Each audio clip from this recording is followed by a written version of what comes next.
Citizen Sports Weekly for a rainy, windy Wednesday, October 7th, 2020. Robert Harding back in the office. Wow, there we go. I can see my desk behind him. My people, I tell you. Look at He's this. I mean, come on. Back in the office. Look at this. Yes, it's a little empty.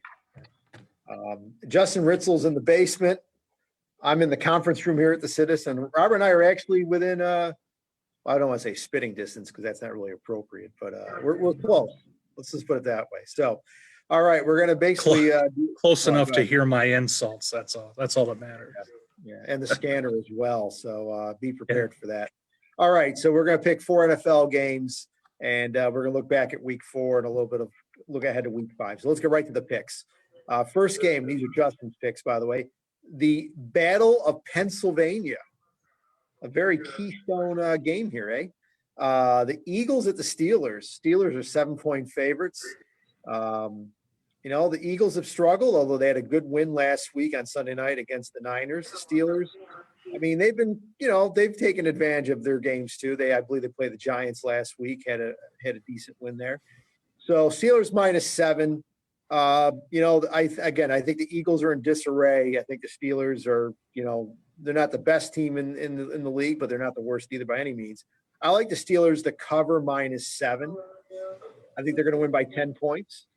And I'm going with Pittsburgh. Robert, go ahead. Your thoughts on this game? This is the Sheetz Wawa Bowl, I believe.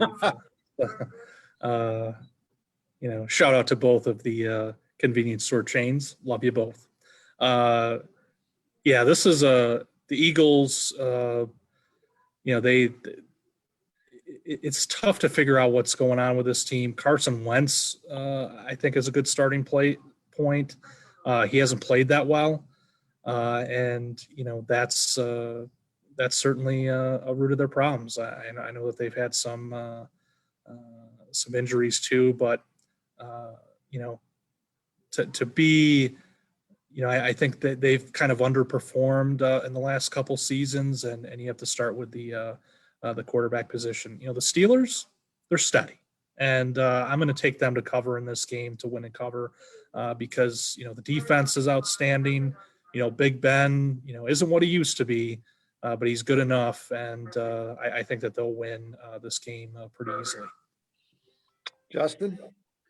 Oh, worth mentioning, I know we'll be getting into this a little bit later, but the Steelers did not play last week, thanks to the Titans. Thanks a lot, Titans. Listen, the Steelers, as you guys know, bit of a surprise. I picked them to win the AFC North before the season. That prediction is looking pretty good so far. I might say so myself. As far as the Eagles, obviously the worst division leader so far this season.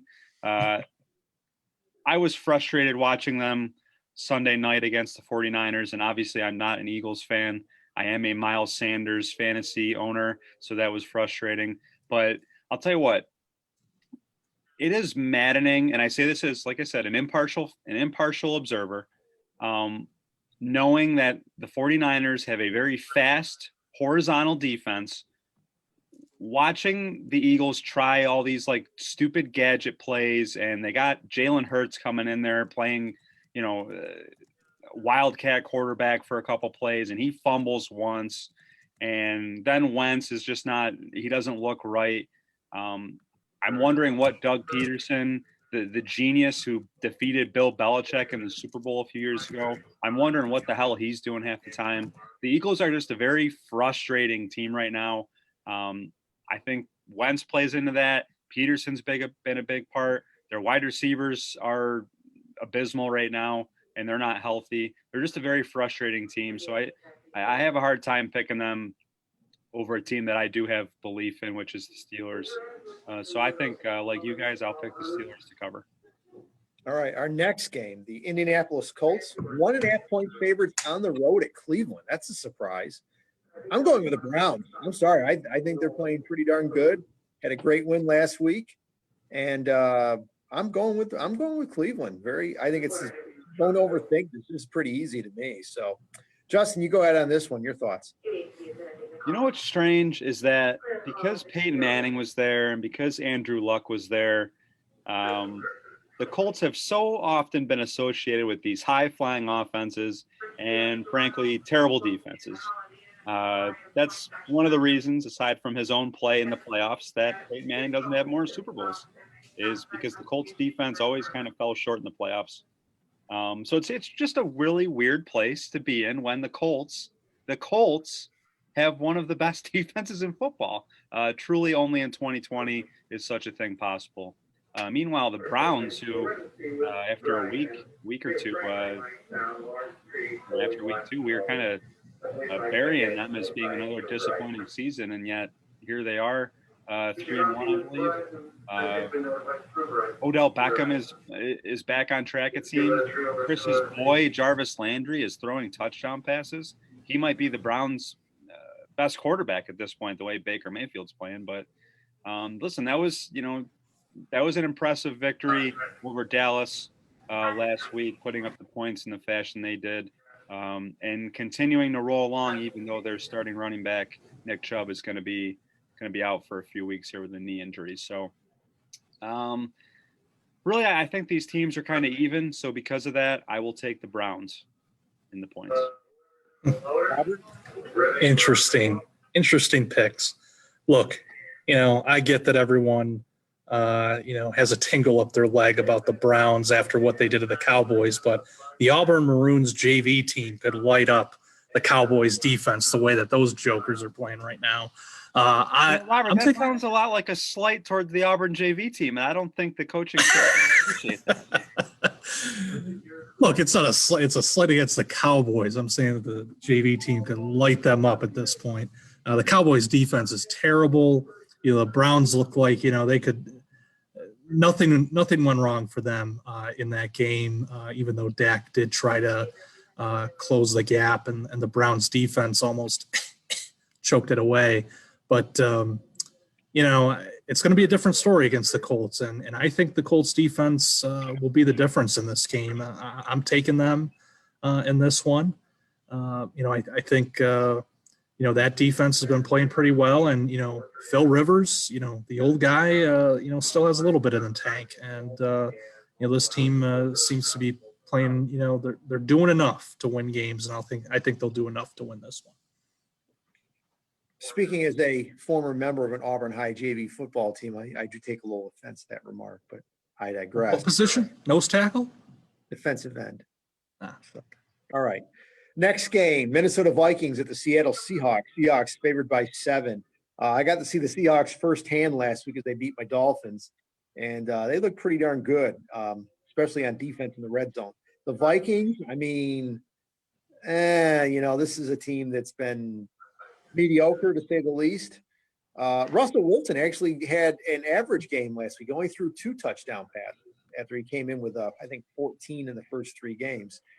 I think the Seahawks get back to normal from their offensive output, and I like Seattle to cover -7 against the Vikings. Go ahead, Robert. Yeah, I'm taking the Seahawks. As a Russell Wilson fantasy football owner, I know that just angered Chris a little bit by mentioning those 2 words. So I'll repeat it again. Fantasy football. Russell Wilson having a great year, lighting it up. Look, he played Miami last week. You don't need to do much to beat Miami. So let's relax. I'm taking the Seahawks, of course. Kirk Cousins looking like the bum we all knew he was. And the Vikings defense isn't what it was. That's Mike Zimmer's hallmark. And, they did lose some pieces in the off season, and the defense hasn't played that well. And I think, Russell Wilson will make them pay in this one. All right. Justin? Well, here's the thing. Oh, boy. The Vikings don't have a very good defense, but it's better than the Seahawks defense. The Seahawks defense is the worst in football right now. That's the reason Russell Wilson's stats are so nice, because their defense keeps the other team in games. It's terrible. And their best defensive player, Jamal Adams, who they traded for from the Jets, he's hurt. So considering that I think the Vikings do have a passing attack and they have offensive weapons that can at least somewhat keep pace with the Seahawks. I mean, Adam Thielen is still there. Justin Jefferson, who was their first round pick this year, wide receiver, who is the guy the Packers should have traded up to get, not that backup quarterback that they ended up taking. He's come out the last couple weeks and has looked really nice. And they have Dalvin Cook. I think the Vikings are kind of getting on track here offensively over the last couple weeks. They really should be 2-2. They're 1-3, so they're not as bad as their record indicates. So I think the Seahawks will win, unfortunately. But I do think the Vikings will keep it close. These two teams tend to play pretty tight games, so I think the Vikings will cover the spread. All right, our last game, the Los Angeles Chargers at the New Orleans Saints. Saints are favored by 7.5. Now, this is one of those games where if we were betting the total, you'd probably take the over because you figure there'd be a lot of points scored. Now, there's some uncertainty about this game too because of the hurricane that's hitting the Gulf area there. That this game could be moved or who knows what. Typical of the NFL 2020 that we have games in doubt here. But that being said, 7.5 is a pretty good number there. I like the Chargers to cover. I think if they lose, they'll lose by either a field goal or maybe 6 or 7 points. I think they'll cover 7.5. That's a large number. Justin Herbert has been very, very good as a rookie quarterback. And obviously just another game under his belt. He's picking up more experience. So I like the Chargers to cover against the Saints. Go ahead, Robert. The Chargers made a smart decision. Obviously, they were in a position where they had to do this, playing their rookie quarterback and not letting them waste away behind some bum veteran. Here we go. I knew you were going to not that there are any teams in that situation. I'm just saying. Yeah. But last week I think we picked the Bucks Chargers and the Bucks were favored by 7.5 and the Chargers lost by 7. I'm not one to get burned twice. I think the Chargers will keep this close, especially the way the Saints are playing. The Lions made the Saints look pretty good last week. Drew Brees was able to throw the ball, further than 10 yards on a couple of occasions. So that was nice. But, I think the Chargers defense is a little bit better in the way that Justin Herbert's playing. I think they'll keep this relatively close and cover. Justin. So you guys both want the Chargers, huh? We know what this. I know his voice. Yeah, I know. No. You know what? I was gonna pick the Chargers, but just because you two jokers took them, and the Chargers are just not a team that we should all be backing here. So I'm gonna take the Saints. But I will say, going against my pick, Justin Herbert looks really good so far, which is surprising to me because. I'm a total believer in that theory that if you're over 6'5" and you're quarterback, you're probably not going to be good. I think he's like 6'6". So I subscribe to that theory that it is possible to be too tall to be a good NFL quarterback. But he's right there as far as rookie of the year contenders so far. The Chargers are 1-3. They easily could have beaten the Chiefs week 2. Some would say they should have beaten the Chiefs, but got some weird play calls in there. Lost a tight game to the Panthers, who I think are a little more frisky than people expected, and then lost by a touchdown in a high-scoring game to Tom Brady's Tampa Bay Buccaneers. So they've been in these games against a couple good teams. Justin Herbert seems to be carrying on that legacy that Phil Rivers had of always finding a way to lose these tight games. But hey, it's an encouraging start to his career. Meanwhile, the Saints, they fell down by multiple scores to the Lions last week, ended up coming back and winning. So really, I know my explanation here wouldn't suggest I'm going to pick the Saints. Like I said, I would have taken the Chargers if not for you guys. But I'm going to take the Saints. I don't know. Yeah, that's my All right. After slamming Drew Brees for weeks, he's now getting on the bandwagon. I know. Well, hey, I'm not on the bandwagon just because I picked them for 1 week. Okay, they're still a very flawed team with old noodle arm, and I don't think Michael Thomas is going to come back this week either. Who knows? His status is going to be up in the air. But listen, I'm picking them against the Chargers. Okay, the Chargers who time and time again disappoint and choke in big games or choke away leads. Okay, I don't think I'm talking out of school when I say any of that. So, not that I am some Saints lover. You guys know I'm not. I'm not like Chris, Mr. Drew Brees lover. But Oh, okay. this is more just a strategy for the pick four that I'm taking them. That's it. No love for the Saints. All right. Fantastic.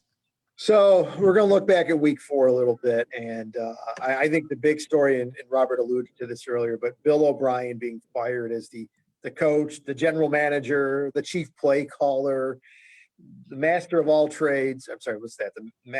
Jack of all trades, master of none. There we go. I got it. So, yeah, Bill O'Brien is gone. As a Dolphins fan, I say bravo because he gave us a lot of nice draft picks, and it's the gift that just keeps on giving. So I would say the question is, are we surprised to see Bill O'Brien get fired at this point of the season? I mean, we're only a month in. I really think it's a situation where coaches get fired when he loses the locker room. And that's why I'm surprised that Adam Gase is still the coach of the Jets, because you would figure that these coaches have lost their locker rooms. These guys do not want to play for them. And why we have not seen Adam Gase get fired yet, not being the first coach. But Bill O'Brien got the axe, and it'll be interesting to see how the the Texans play under Romeo Crennel, who is a veteran head coach. He's coached a lot of teams. He's coached Kansas City and Cleveland, and of course, longtime assistant under Bill Parcells and Bill Belichick. And you wonder if just a change of direction is going to spark something for the Texans, because they're too good to be 0-4. There's too much talent on that team to be 0-4. So that's really my takeaway from week 4 is just what's going on with the Texans and everything, and how this firing their coach, how it leads into the future for them and how they do. Robert, go ahead. Your takeaway from week 4. Yeah, to kind of piggyback on that point, I was just on ESPN.com, and apparently there's a story out that J.J. Watt and Bill O'Brien had a heated exchange within the last couple of weeks. So I can't imagine that helped any sort of case to help, to keep Bill O'Brien in that position. But look, he's made a series of bad decisions. It's not all Bill O'Brien's fault. The ownership, which pulled the trigger on this, deserves a lot of the blame, because they're the ones that signed off on this whole idea of having him be GM and coach, which was certainly undeserving. I mean, as a coach, he had 4 division titles in 6 years, but how hard is it to win the AFC South, 4 times? I mean, come on. It's not exactly, the NFC West here. So, but a lot of the decisions he made, in that GM position, trading away picks for, gas mask bong smokers and, getting rid of DeAndre Hopkins. I mean, it's insane.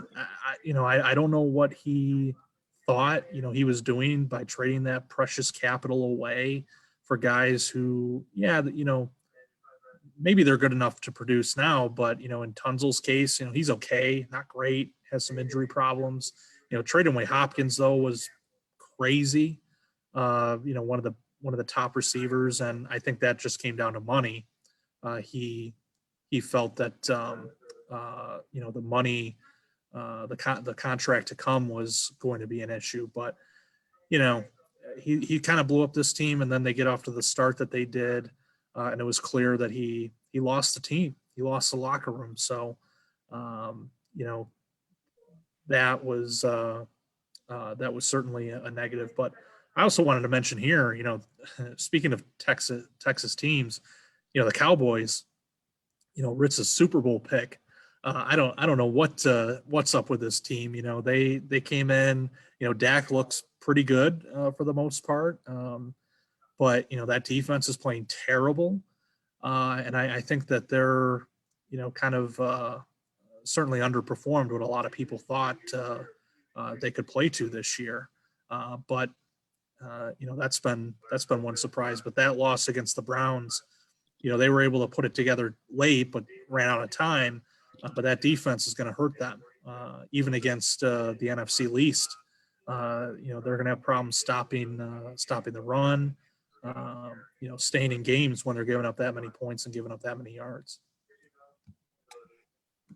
Justin, you're up. Well, Bill O'Brien, the GM, got Bill O'Brien, the coach, fired because, as you guys have alluded to, listen, I'm not going to say he was the second coming of Bill Belichick, even though he comes from the Belichick tree. But yeah, he has entering this year. He had a 52-44 record in his time with the Texans. Only one losing season out of, I believe, 6, 4 playoff appearances. He's won a couple playoff games, including over Robert's Buffalo Bills last year. He's not a terrible coach, but it does sound like he can be a combative head coach. Robert mentioned the J.J. Watt report that came out. But that was one of the apparent reasons why he traded DeAndre Hopkins, is because they didn't get along. So that's the danger of having a head coach and a GM be the same person. It often does not work out. There's a reason why a lot of teams get away from that, is because coaches can make emotional decisions that don't benefit the team. And that's clearly what he did, whether it be trading away a star player or just the value in some of these deals he made, giving up draft picks, just wasn't smart. And I wonder what the immediate future holds for them. It's going to be an attractive job with the Texans simply because Deshaun Watson is there, but they don't have first round picks coming up, at least the next year. They're stuck with a lot of bad contracts. Like, they gave Randall Cobb, former Packer and Cowboy, a pretty big deal. Brandon Cooks is there, who they traded a draft pick for. They just signed Watson to a big deal. Chris's boy Tunsil just signed to a big deal. So there's not a lot of maneuvering or ways to immediately improve that team. They're kind of locked into what they have because of what poor decisions Bill O'Brien made. As far as the Cowboys, who, yes, they were my NFC champion pick. Dak Prescott is once again proving all the things that I have criticized him in the past. He is a garbage time quarterback who turns the ball over when the game is still close. You can talk all about the Cowboys defense all you want. They certainly warrant a lot of blame here. But Dak needs to take better care of the ball. He's just one of those quarterbacks, like I said, garbage time. A lot of empty calorie stats with him. And then Mike McCarthy, he was the big reason why I thought Dallas would take that step, because he's just that experienced head coach who has built a winning program, who will coach up a lot of these dumb issues that the Cowboys have had over the years. But unfortunately, Mike McCarthy's issues in Green Bay have carried over to Dallas. He doesn't know how to hire a good defensive coach. He stuck with Dom Capers way too long in Green Bay, and that cost him probably a couple chances at Super Bowls. And then he goes in Dallas and he hires Mike Nolan, who was the 49ers head coach way back when. When was the last time Mike Nolan coached a good defense? Has he done it within the last 10 years? I don't know. So I just feel like he could have done better with his resume of getting a good defensive head coach. He failed, and that's probably going to cost Dallas a chance this year. A lot of people like to poke fun at the terrible football that's being played in New Jersey with the Jets and Giants this year. Texas is right there between how Dallas and Houston played. It's dreadful there. All right. So now we're going to look ahead to week 5. And to me, I think there's only one thing that's going on with the NFL, and that's COVID. I mean, it is having a huge effect. The Titans have more positive tests. New England obviously lost Cam Newton last week. Stephen Gilmore's tested positive. There's games in jeopardy now. The Bills game against Titans in jeopardy. The Patriots game is in jeopardy. I mean, the NFL, for all they've been applauded for doing in some ways, getting the season started on time and aspiring to play a regular 16-game regular season. Now all of a sudden, the crap is hitting the fan, for lack of a better term. And there's games in doubt this weekend, and the schedule. I mean, like I said, how are you going to reschedule all these games with teams that don't have the same bye weeks and everything? It's going to take a lot of juggling. Again, did the NFL take this seriously enough? I think they did. I mean, we've seen some of the documents that the NFL they've been released, how the NFL is warning players, coaches, officials, everybody, how to be vigilant against COVID, to certain things to do and what to avoid. But yet, still here it is. First full week of October, and we're dealing with a real COVID outbreak in the NFL. So, we'll see what happens. I'm curious if the NFL can get through this. I mean, baseball comes to mind. When baseball got going back in August, there were some COVID outbreaks with the Marlins and the Cardinals, and baseball, stuck to their to their credit, stuck to their guns and kept going, and they were able to play the regular season. Now they're in the playoffs, so it'll be interesting to see how the NFL handles this or what happens. I will say this, though. I think if the NFL actually does have a postseason, it will be in a bubble. I truly believe that the NFL will do a bubble for the playoffs because they know there's just too much at stake to take any chances with teams doing their regular things during the playoffs. So your guys, your thoughts looking ahead to week 5, guys. Go ahead. Whoever wants to go first. Well, with the, to piggyback on your point, Chris, about COVID, the NFL has COVID protocols, and it's clear that they're being violated. The situation with the Titans, that, here they are, they lose a game, not lose a game, but they are unable to play a game because of positive tests within the team, both players and staff. So what happens? The players apparently organize a workout, which was against the protocols. And, now there's, a review being done of that, in addition to the fact that, there's still positive cases emerging involving the team. That's why, one of the games that Ritz picked for us this week initially was Bills Titans, which is a good game if they can play it. But unfortunately, the Titans, because of their actions, that game is in jeopardy. But the NFL, I know that they put out kind of this reminder about their protocols and what those penalties are. I think they have to come down hard. I mean, he came down hard on these guys, the John Grudens of the world, Pete Carrolls for not wearing masks. I think you have to, start punishing these teams for, multiple cases because it's going to affect the schedule. And there's only so much schedule moving you can do. I mean, the teams only have one bye week. So, if it's just a one-off, you can just, move the bye weeks around. But once it gets into multiple games, then you're talking the only way that you're going to get them in is if you extend the regular season. And that's not an easy solution either, because that means that you're going to be pushing back the playoffs and pushing back the Super Bowl as well. So, I think the NFL has to come down hard. I'm not a fan of this idea of, forcing teams to forfeit games. But I do think that they need to send a message somehow to these teams that, look, you have to get your house in order, and to the players, quite frankly. I mean, they're adults. They should be held accountable as well. If there's activity that they shouldn't have been engaging in, and they tested positive for COVID, well, then they should be penalized too. And Lose a game check. What's that? Lose a game check. Lose a game check. Yeah. I mean, I think a fine is certainly in order for that. But yeah, it's just it's having an effect. I mean, we saw this with the obviously the this affected the Steelers Titans game last week. So the Steelers had to have their schedule changed, and dates shifted for that, and it really affected multiple teams because now the Ravens have a different week that they're playing the Steelers, I believe. So this is what's going to happen, and if there's more cases, then it's only going to become more of a problem. And we learned today that Stephon Gilmore of the Patriots tested positive.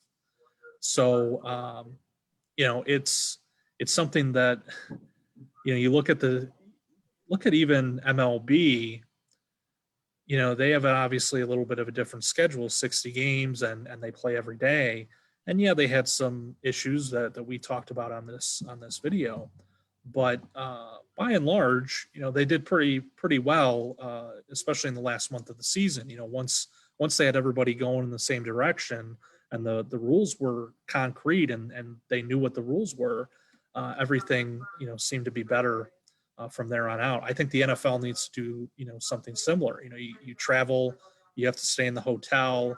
You have kind of these semi bubbles, on your own as a team, because that's the only way that this is going to work. And unfortunately, there's at least one team that's not getting that message. So yeah, go ahead, Justin.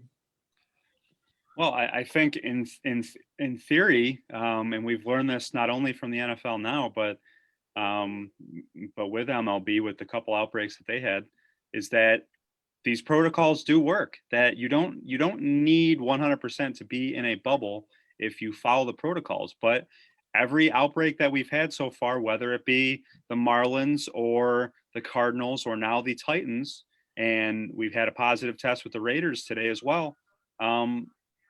A lot of these cases can be traced back to they were not following protocols. Robert mentioned the workouts that the Titans conducted last week, which is just completely moronic. You really think people aren't going to find out about that? That's stupid, but they're not going to be able to escape this outbreak because they didn't follow the rules. The Raiders, one of their players, I think it was Darren Waller, had a charity event where they exceeded gathering limits and no one was wearing masks. And what happens? A player tests positive there, and wouldn't shock me one bit if a couple more positive tests come out of that locker room. Going back to MLB, Marlins players, Cardinals players going out on the town, going to bars and stuff. That's what's going to ruin this whole thing, is if people do not follow the rules. So I don't believe in forfeitures either. I think that's that's an absolute last resort if these teams don't start following the rules. Should the Bills just get an automatic win because they just so happen to supposed to play the Titans this week? I don't know. Is that fair to the Patriots or the other teams in that division or the other teams in the conference who are going to be fighting the Bills for playoff seeding? I don't know about that, especially after the Steelers didn't get a free win last week. They still have to make up that game at some point. So, but yeah, I don't think this is some unsolvable problem, but players need to be adults, as Robert said. They need to be professionals. They need to follow the rules. They're in place for a reason. And if the NFL has to get strict enough to a point where they start banning the post-game handshake and the jersey exchanges, which was something they wanted to do at first, and the players kind of pushed back on it.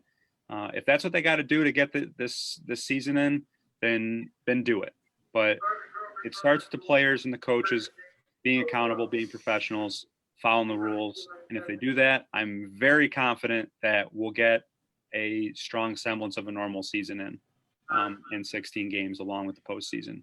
But it starts with following the rules. Okay. All right, guys, you ready to wrap it up? Yeah, just quickly, wanted to add the Lakers are one game away from winning the NBA title. And what a moment for that franchise after how the year started off with obviously the loss of Kobe Bryant. They still have to close it out. They'll have they'll have 3 shots at it if they need it.